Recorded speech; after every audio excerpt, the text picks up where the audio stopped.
Coucou les loulous. Alors aujourd'hui ça va être un slam un peu particulier parce que ma maman a dû écrire un texte sur moi pour des raisons personnelles et moi je l'ai un peu transformé en slam, donc on se retrouve tout de suite. À tout de suite. Mon fils Florian, toujours en mouvement, comme si le silence lui faisait peur. Petit garçon déjà trop grand, trop d'idées dans la tête, trop d'envie dans le cœur, pas assez de repos dans le corps. À 4 ans, un ballon entre les mains, baby basket. La colère quand ça ne marche pas, quand le geste résiste, quand dribbler devient un mur.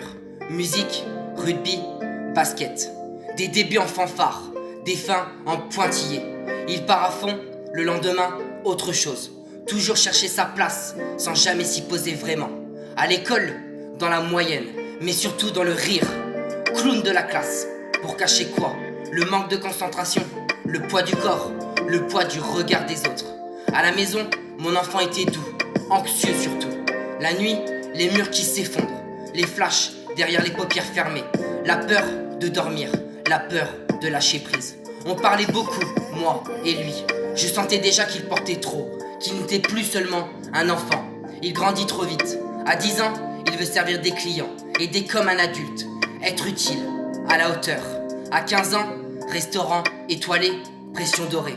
Talent remarqué, mais nuits écourtées. Concours, travail, encore et encore.